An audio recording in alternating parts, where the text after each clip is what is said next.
Good morning, everybody. It's your boy Carl here, hitting you with just a little daily piece of news from what I didn't get to cover last week, this week, as we go towards the weekend. It's probably already hit your timelines overall, and you've probably seen the clips of it and the crops going around, but I just want to be able to give you my take on this and explain the reasons why I had the take that I did. So recently, Henry Cavill had an interview with let me take a look at real quick here, a Witcher interview over at the Celebrity News covering for Netflix for The Witcher, and he had an interview where he was asked multiple questions about multiple things of his career. He was asked about Snyder Cut, he was asked about Superman sequels, and he was asked a particular question about toxic fandom. It was about a 30-second clip that was out there in the wild that wasn't really getting the full coverage for the whole answer.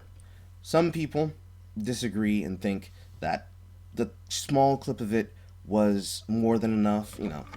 We're all going around laughing saying it's our guy, but I want to take a little brief look at it and give you my reasoning for why I both pulled the full answer and also why the full answer is very important. So without further ado, let's just jump right into it. There's something really interesting with this character that I find fascinating, which is that he genuinely really does just want to do the right thing. But everywhere he goes, whether it's a new town or a new bar, people just kind of give him a hard time and they rag on him despite the fact that he has great intentions. I'm curious if that's comparable to this sort of world, this culture of toxic fandom, where, like, if you make a movie, especially if you make a superhero movie, like, you have great intentions, but there are always going to be a small yet vocal group of people there can kind of just be toxic. There's two things here I want to point out and notice. Probably everybody else noticed them as well, but I'm just going to hit the points and explain why I think them, right? The first point is, this is a slime ball answer. This is completely fuck sleaze. And the reason this is complete sleaze is because they are explaining this in the context of The Last Jedi. Everyone's seen it. We all know about it. We've all heard about it. With never-ending attacks against fandoms, against specifically Star Wars fans, against any person who tries to defend a fan for having an opinion or for being passionate, getting lambasted as just being toxic, and that you should ignore them, they don't matter, and that they don't exist if you don't think about them. And this is a stupid answer to, this is a stupid reaction to ask, and a bad way to frame the question, because this is poisoning the well before you even get into answering it. And as you're going to see from Cavill here, he demonstrates exactly the reason why that is a poisoning of the well. So I understand what you're saying, but when it comes to fans, it is a fan's right to have whatever opinion they want to have. And people are going to be upset because, especially when you're talking about books or games, because you're never going to be the exact person who they had in their head or who they played on Witcher 3, for example. I don't necessarily consider that toxic. I just consider that passionate. And it's something which I have obviously had to come to terms with over the years. And for me, with the comparison is not like that with Geralt walking into a bar. The comparison is more meta. It's more to do with xenophobia and sexism and colonialism and all those effects that has on people, and then who they divert their fear and energy towards, and that tends to be Geralt, because he's a guy who exists outside of society. He's not part of a group when he walks into town, and he looks so different from everyone else, and no one can control him. He is. So that's it. Just go back a little bit further. About the answer about portion that he gets to Over the years, and for me, it stops right about there on the original clip. For that whole section in Junket, he nails this answer out of the fucking park. Pretty much everybody agrees on that. But I feel, personally for me, and I think personally for me, both professionally and personally, that without the other part of his answer, it isn't explicitly clear why that is. Just from the first part of the answer, he is 100% right. it is a fan's right to have their opinion and to be able to have said opinion while still being a consumer or an appreciative member of a group of people that receive content. I know for myself, as a Toku fan, it is exacerbatingly hard to be a Toku fan in the US just because of how uncommon, for my particular kind of Toku, has comparisons, has content, has media, has toys, has anything that crosses over to the States. And just for that alone, it's difficult and it's hard when your opinion could be considered the minority or the majority and that people simply attack it because. In this case here, the reason why the first part of that framing from the question from the reporter is important when it goes into explaining this whole situation, when you put that into context, especially with The Witcher, and especially with not just The Witcher, but with all Hollywood media, and how they approach roles, how they approach casting, how they approach dialectic between the fans, the company, and the actors, all capitulating or joining into the zeitgeist. All of these things go together and they tie together because the way that the actors look at the fandom can sometimes affect how they personally take their work. Just for an example of that, look over at Steven Universe Future and Zach Calliston's entire intake and his personal connection to his work. It's kind of like that, especially when you grew up with it. You could say that about Harry Potter. You could say that about any adult novel that gets put into movies. You could say that about any adaptation of any fictional work that has a giant fandom, including Star Wars. You can say that about The Witcher. You can say that even about Death Note. You can say that about Neon Genesis Evangelion and anything that's been adapted ever. The fandom and the creators of the work may not see eye to eye, and the people who may own the copyright to the work may not or will never see eye to eye with the people who enjoy the content and who may reject something that they make. Because that's all that's been happening recently when it comes to entertainment media and who produces it and what people think of it.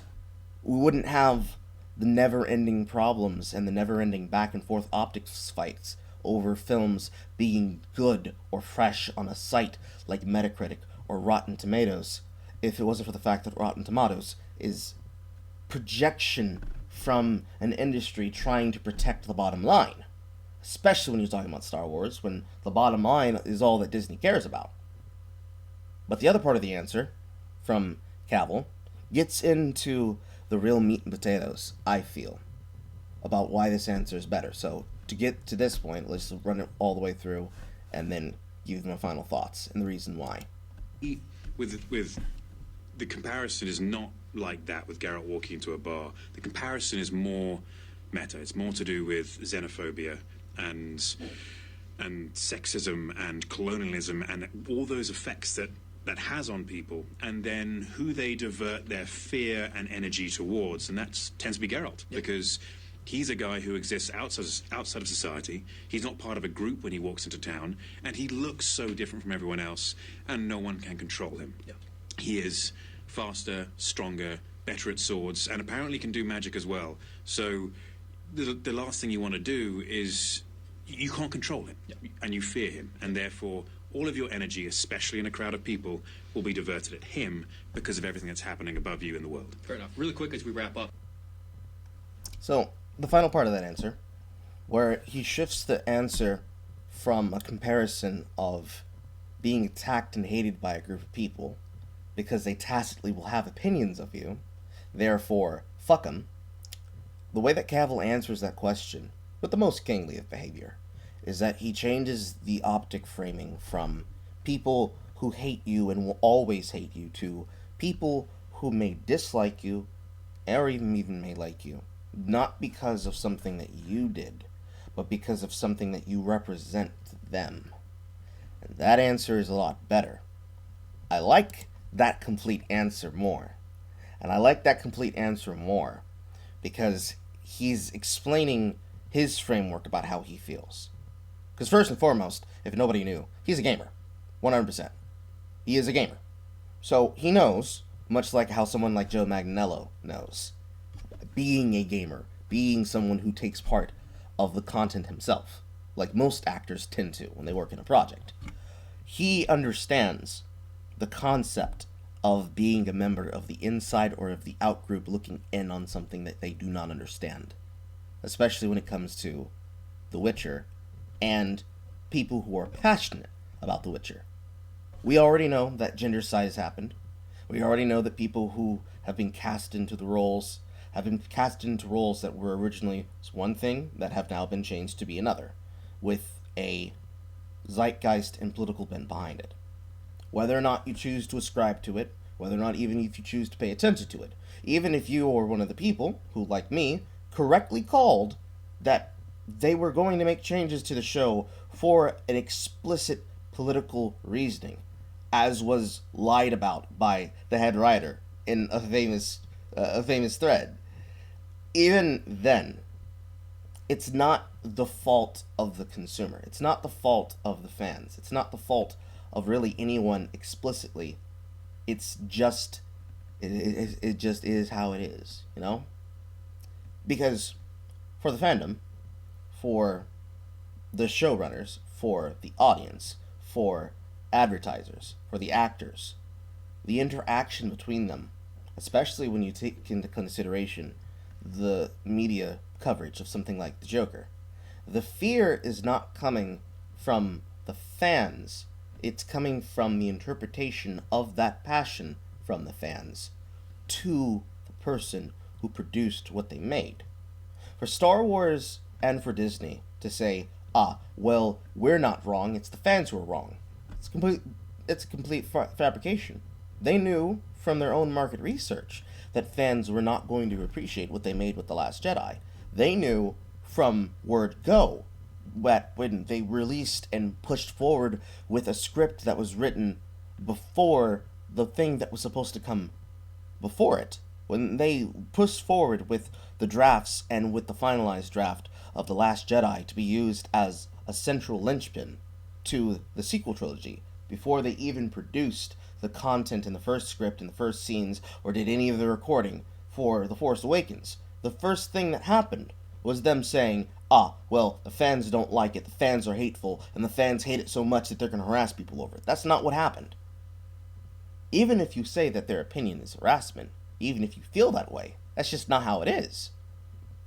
Overall, it's just noise if you choose to look at it that way. So for him to make the comparison and to compare it to the idea of the outside forces pushing in on people and someone looking for something to blame, I feel that's it's a really great characterization, because that's exactly what happened with the Joker. That's exactly what's going to probably happen with The Witcher, more than likely, because this show is going to be seen by a whole bunch of people who have never been exposed to Witcher lore or Witcher canon, probably never even played the games, and will want to understand and try to step into understanding how to better relate to the character. Much as how I believe Cavill's going to, because he did the exact same thing with how he was asked the question about his role in the Superman films. He learned to be the character the more he tried to understand their actions as he portrayed them. And he's putting that same philosophy in here. So that's good on him. That's all I really got to say. That's why I thought. You leave your comments below and you tell me what you think. And I'm going to see you guys next time. Mwah. Have a good day, everyone.